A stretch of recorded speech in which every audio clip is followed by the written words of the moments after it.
Emily carefully parked her car next to the gas pump, trying to ignore the weight of her 7 months of pregnancy and the suffocating heat that was making her head throb. She just wanted to buy a bottle of water and go home in peace. But it only took a few seconds for the peace to turn into tension. A group of bikers scattered around the gas station started laughing and pointing. "Veteran?" one of them mocked when he saw the Marine's pin pinned to her jacket. "That's just to get attention." Emily remained silent, but inside something was stirring. Memories of dust, gunshots, and endless nights in the desert. She knew that tone. She had faced that kind of look before, but now it was different. She was alone, pregnant, and blocked by men who found her invisible uniform funny. One of them reached out, trying to touch her belly, as if challenging and disrespecting everything she had ever been. But no one there had any idea what was really about to happen. Emily took a step back, instinctively covering her belly with her arms, while the man in front of her kept the crooked smile on his face. Her heart was beating faster now, not from fear of being beaten, but from the cruel feeling of helplessness. It was like being back at the isolated base in Kandahar, when the radio went silent for 2 hours, and she had to make decisions that not even her commanders wanted to make. But here, at this American outpost, on her own land, Emily was not in charge of anything. She was just a pregnant woman being humiliated by someone who would never understand the weight of a uniform, much less that of carrying a life inside her womb with such care. The hand that tried to touch her didn't touch. But the intention, that hurt more than many impacts. She looked around. No one did anything. No one interfered. Not a gesture. Not a look of support. And that hurt more than she expected. Because it wasn't just about her. It was about every ignored veteran. Every strong woman being diminished. Every silence imposed by the fear of asserting herself. If this moment touched you in any way, if you've ever felt alone when you needed support the most, leave a comment. Sometimes your experience might be exactly what someone needs to read today. And if you believe that stories like Emily's need to be told, that voices like hers can no longer be ignored, like this video and subscribe to the channel. It's your presence that keeps this community alive. It's you who helps this message go further, reach more hearts. And as she kept her gaze steady, even with her hands trembling, a distant sound began to change the air around her. Emily stood, her feet firmly planted on the cracked floor of the gas station, as if each crack beneath her dirty sneakers was a reflection of what she was feeling inside. The push had been light, almost insignificant to those watching from the outside. But for her, in that moment, it was like being ripped away from everything she had built, everything that had survived. Her palm was still shaking. The heat from the car's hood was burning her skin, and yet she refused to show any pain. The Marine's chest insignia didn't shine as brightly as it once did. She was sweaty, worn out, but she was still there. And that was enough. She had been trained for pressure situations, for combats where time was an enemy and fear could cost lives. But no one prepared her to be ignored. To be disrespected in the country she swore to protect. On that dusty road, surrounded by empty laughter and mocking glances, Emily felt the cruelest kind of abandonment, that of collective memory. She wasn't just a pregnant woman in trouble, she was an American veteran. And still, no one moved. No one really saw her. The feeling was worse than any mission in a conflict zone. There, at least, the enemy was clear. Sweat dripped down her temples. Her legs, swollen from pregnancy and tension, threatened to give way. But she stood there, motionless, like a statue of wounded dignity. When the man spoke of childbirth as if it were a joke, she bit inside. Not because of the insult. She had heard worse, but because of the way he thought he could say it with impunity. As if he were laughing at all the stories she carried on her back. As if the cold nights, the shots across the sky, the letters that never arrived, and the names erased from walls of tribute meant nothing. Meanwhile, the late afternoon light cast long shadows on the floor of the gas station, stretching the presence of the three bikers as if time were testing Emily's patience. One of them rapped on the windshield with his knuckles and laughed out loud. Another moved away a little, but was still filming with his cell phone. That hurt more than the provocation, seeing her pain become entertainment. Her humiliation being documented as if it were something fun. But she didn't cry. Because there, in silence, she carried more than a life in her womb. She carried memories. She carried promises. It was at that moment that a memory burst into her mind, so vivid that for a moment the sound around her faded. She saw herself, years ago, wiping blood from her hands as she tried to staunch the wound of Corporal Mitchell, who had stepped on a trap. She remembered the desperation in his eyes. The words he had whispered, "Tell my daughter that her father is strong." Emily swore she would say it, swore she would never let his truth die. And now, here, she felt like she was failing. That the world had lost the ability to recognize its own heroes. She swallowed hard. The metallic taste of adrenaline hit his throat. The emergency protocol button was still activated, but nothing was happening. Time seemed to mock her. And the men remained there, now more confident, as if they knew that no one would come. One of them crouched down next to the car tire and pretended it was going to get a flat tire. Emily took a step, but felt a sharp pain in her stomach. The pain was brief, but sharp. She gasped. And yet, he kept his gaze on the horizon. There was the real battle, staying on your feet when everything around you is pushing you to give up. That's why many people don't understand what it means to be truly strong. Because strength isn't about shouting, it isn't about hitting. It's about resisting without losing your essence. It's about suffering without letting hate take over. And at that forgotten gas station, Emily Hart proved that with every second she spent without lowering her head. Maybe you know someone like this. Someone who, despite being wronged, remains strong. Maybe you are that person. So tell me honestly, what has touched you the most so far? Comment below with a word that defines what you felt. It could be respect, memory, or whatever comes from your heart. Because every comment here helps this story to live on. It helps this message reach more people who also carry invisible wounds.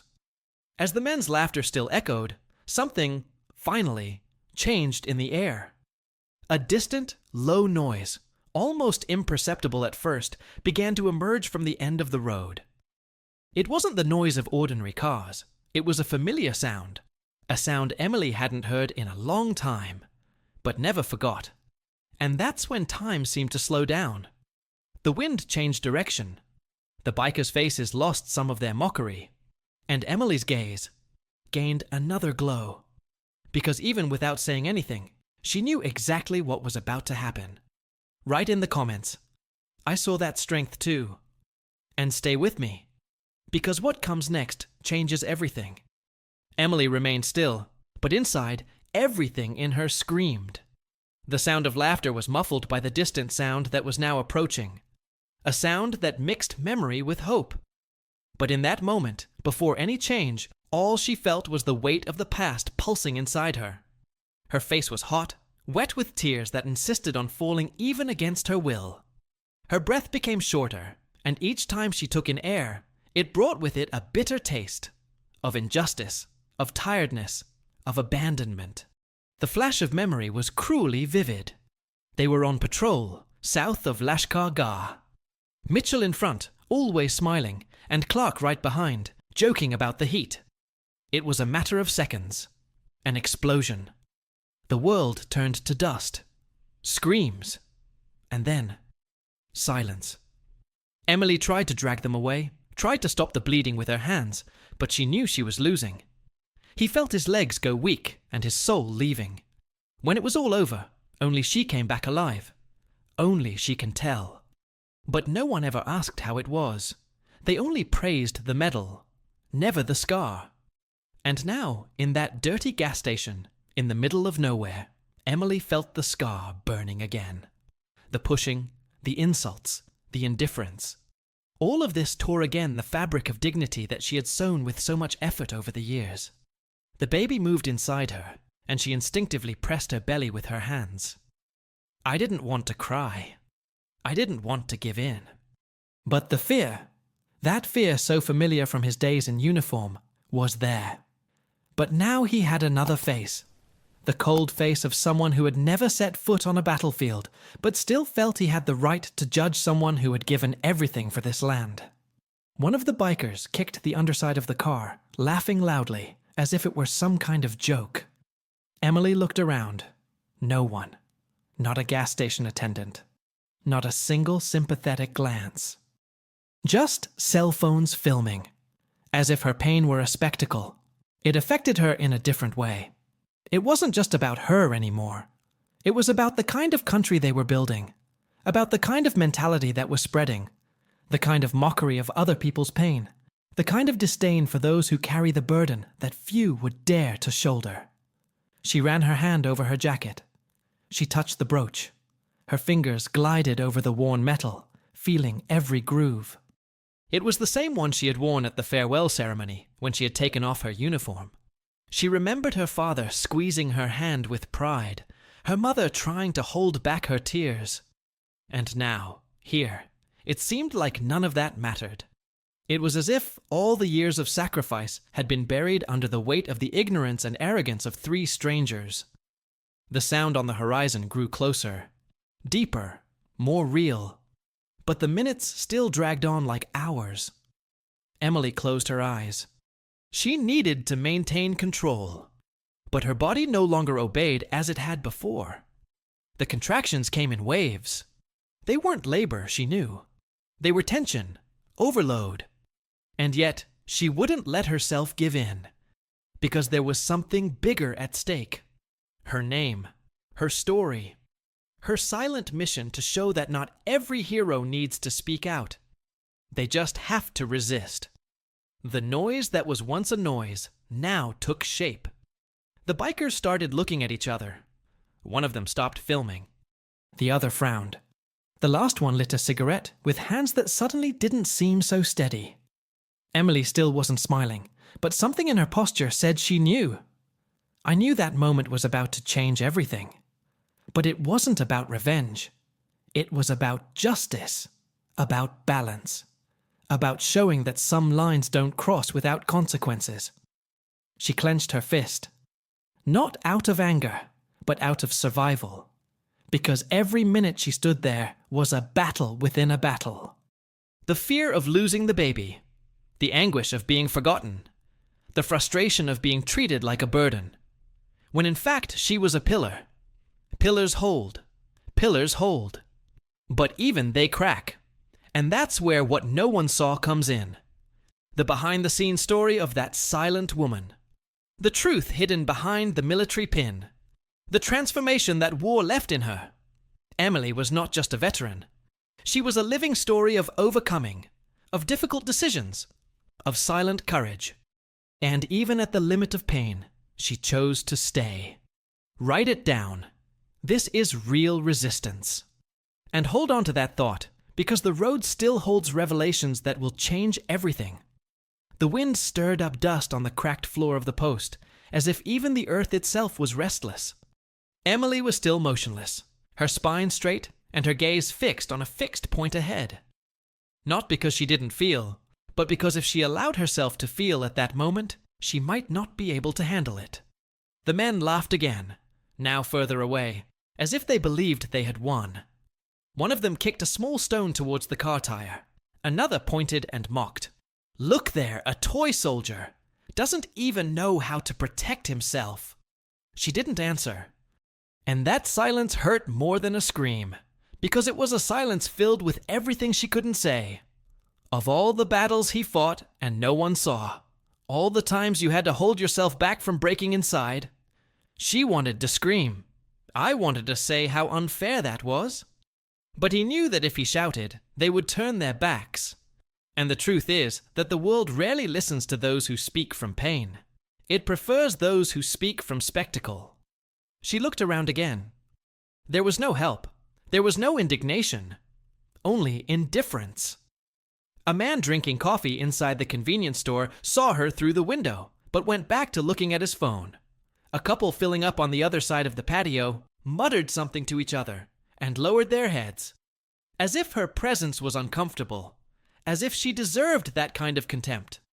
That was true loneliness, being surrounded by people, and yet being invisible. Inside, Emily felt everything collapsing. Her back ached, her legs threatened to give out, and the baby moved more and more, as if feeling the emotional weight of that moment. She squeezed her eyes shut to hold back her tears, but her throat burned. A memory hit her by surprise. The last letter she had received from Clark before he died. "If you ever come back and no one recognizes you, don't forget that I recognize you." And now, here, with the world around her ignoring her existence, that sentence was the only thing keeping her standing. Emily wasn't made of iron. She was flesh, blood, memory, and scars. And every provocation there seemed tailor-made to attack the thing she wanted to preserve the most, her dignity. Because what those men were destroying wasn't just a moment. It was a symbol. The symbol of a woman who had given years of her life to defend a country, and who now didn't even receive the right to be respected as a citizen. The loudest laughter echoed again. One of the men pretended to march in a comical manner, saluting a trash can. The others laughed. Emily clenched her fists, but didn't react. Not out of weakness, but because he knew that any reaction would become ammunition. And yet, even as she tried to maintain her posture, she felt something inside her begin to give way. It wasn't just the tired body, it was the soul. It was like I was being emptied from the inside. And then, something changed. First came the sound, a deep, steady rumble coming from far away. It wasn't an ordinary car. It wasn't a civilian pickup truck. It was something heavier, more coordinated. She recognized that sound. She recognized it with her body even before her mind processed it. The kind of sound that, for those who served, is never forgotten. But the bikers didn't notice it right away. They were still distracted by their own jokes. Emily felt a chill on the back of her neck. She took a deep breath. Her eyes fixed on the end of the road. Dust was rising in the distance, and for a moment, everything seemed to stop. Time, the sound of laughter, even physical discomfort. It was as if the universe itself was holding its breath, as if something was about to happen, and she knew it. She knew it with the certainty of someone who had read this script before. But still, he didn't smile. The transformation that was happening there was not external. It was internal. It was mental. Emily, up until that point, had carried everything alone. The pain, the contempt, the silence, the fear. And now I was about to see that turn around. But not as someone who takes revenge, like someone who rescues what was forgotten. Because behind that exhausted woman was a story. And behind that story, there was a hidden truth that few see, that some battles continue, even when the war is over. And that sometimes the greatest courage is simply standing. While the whole world pretends you don't exist. Write in the comments, "I know what it's like to stand on my own 2 feet." And prepare your heart, because what's coming down the road isn't just reinforcement. It's justice arriving with both feet. The first to emerge was Ramirez, his posture erect, his eyes piercing, his unhurriedness unflappable. The kind of man who didn't need to raise his voice to be heard. The ground seemed to shake beneath his boots as he took the first few steps forward. There was no rush. There was purpose. Behind him, 5 other Marines formed a precise line. None of them said a word. None of them needed to. Their presence said it all. And at that moment, the sound of the motorcycles idling seemed like a distant whisper. The motorcyclists froze. One of them still had his cell phone in his hand, but he didn't have the courage to continue filming.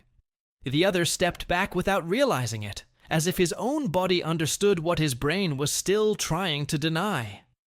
Emily said nothing. She just stared at the sergeant. And that brief look between the two said more than 1,000 words. It was a silent reunion between soldiers. Between those who understand what it's like to carry the weight of the country on their shoulders and do so without applause. Ramirez stopped a few feet from the men. He looked at each of them one by one, as if gauging their intentions, their courage, or lack thereof. The silence was almost suffocating. No one moved. No one dared to breathe louder. Emily stood still, sweat running down her back, her belly heavy, her legs shaking. But inside her, a spark was rekindling. A reminder that she still belonged. There was still honor, still sisterhood. The sergeant broke the silence with a short sentence, but with the weight of a verdict. "She's family." His voice was firm, dry, like an order that didn't need to be explained. One of the motorcyclists tried to laugh, a little embarrassed, as if trying to ease the tension with irony. "Family? We were just joking, Sergeant." Ramirez took another step. The tension in the air was so thick that you could feel it in your chest. "Touch her again, and you won't need an ambulance. You'll need forgiveness." The words hung in the air like a sacred ultimatum. It wasn't a threat. It was the truth. A line had been drawn, and from that point on, there was no more gray area. Either you respected it, or you paid the price. Emily remained where she was, breathing hard, trying not to collapse. The stress contractions had calmed down a bit, as if her body had also understood that she was no longer alone. The third motorcyclist tried to take 2 steps back, but one of the Marines subtly positioned himself behind him, without saying a word. The simple movement was enough to make the man freeze. The second lowered his head. The first dropped his cell phone on the ground, almost as if in a silent apology. But there, in that moment, it was no longer about who had asked for forgiveness or not. It was about what had been broken, and what should never have been touched. The movement began to attract attention. Convenience store customers left.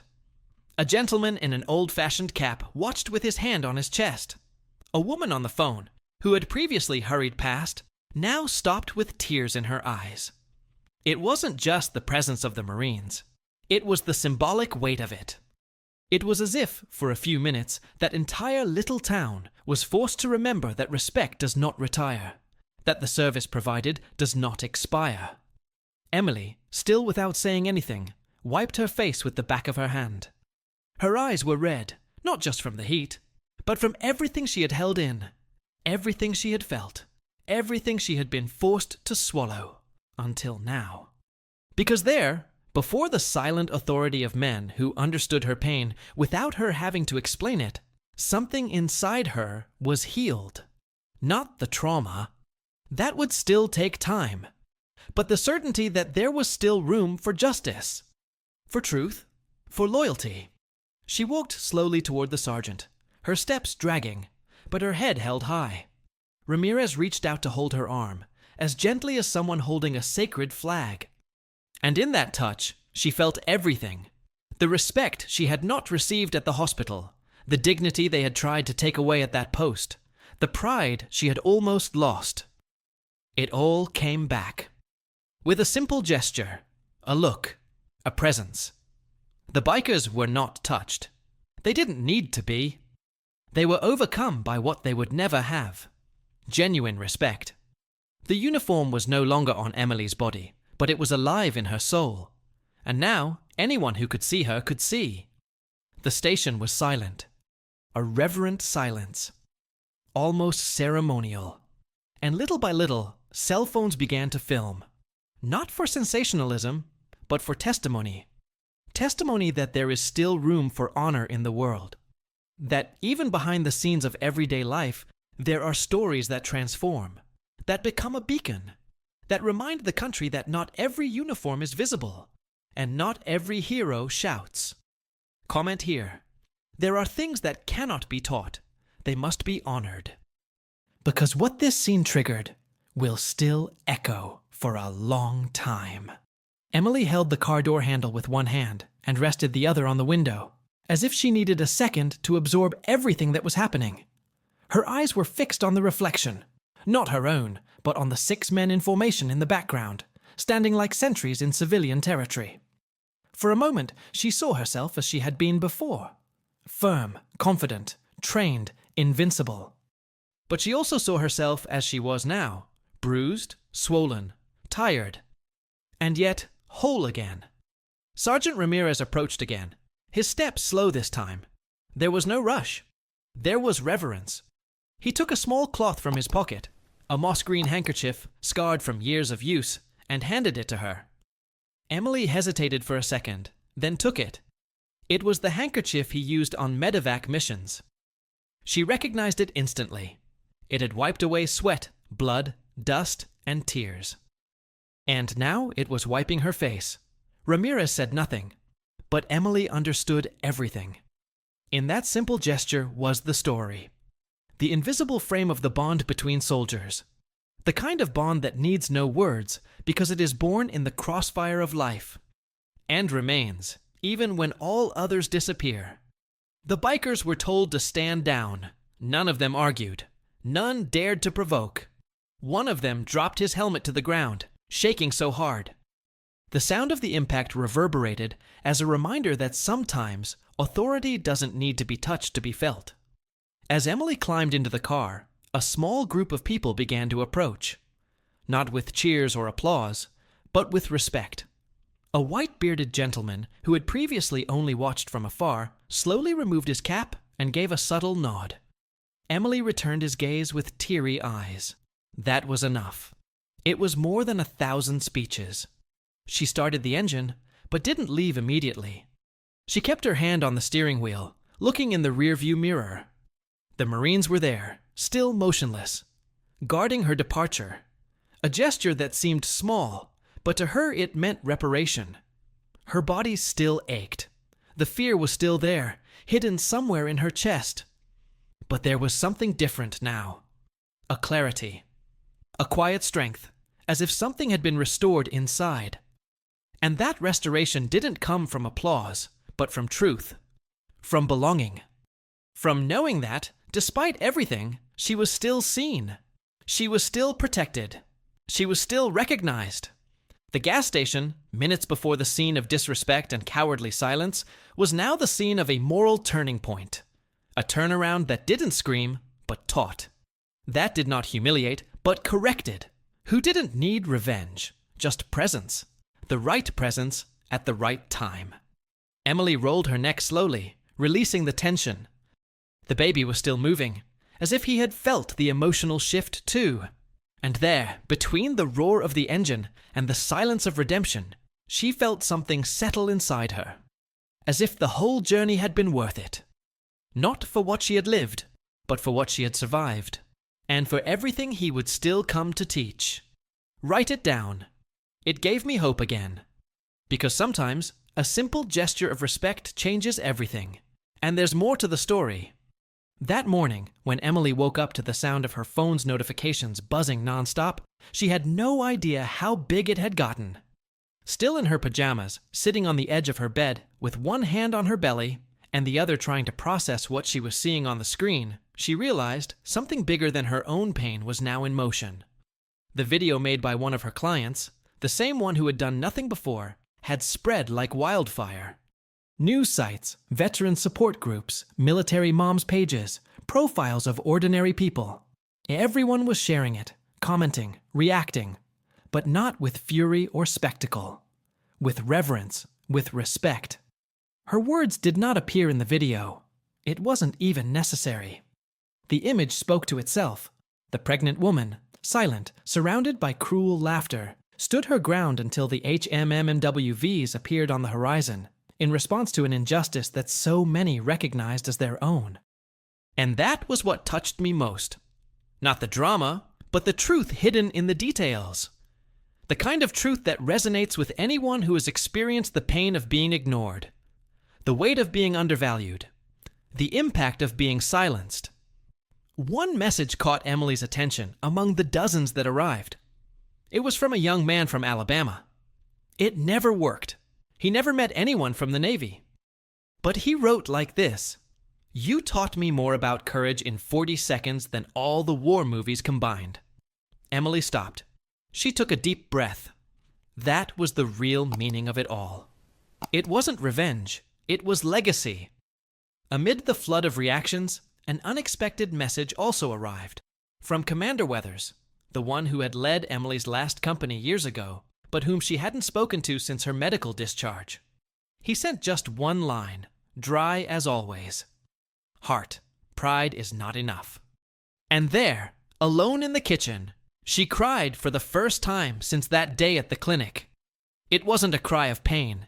It was a cry of relief, because the one that so many had tried to erase now lit the path for others.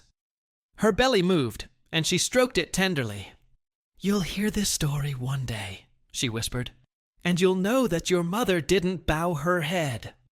The Marine's pin, which had been in a drawer until then, was back on her chest. Not as a reminder of glory, but as a sign of commitment, of resistance, of permanence. And it was in this atmosphere of quiet redemption that an unexpected invitation arrived. A small, simple local school, where the principal had been a corporal in the army decades before, wanted Emily to speak to the students. "They need to see what character looks like in the flesh," the email said. She hesitated. She still felt embarrassed, a strange sense of exposure. But then she thought better of it. It wasn't about her. It was about the message, about mindset, about decisions, about showing that there is an invisible force in every person that decides not to remain silent in the face of disrespect.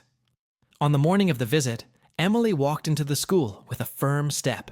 She was wearing a light blue maternity uniform. No badges, no medals, just the pin, pinned on her left side. The students fell silent when they saw her. The principal gave a brief introduction. But when he handed her the microphone, Emily did what she did best. She spoke with her eyes. She told the whole story without shouting, without dramatizing, just the truth.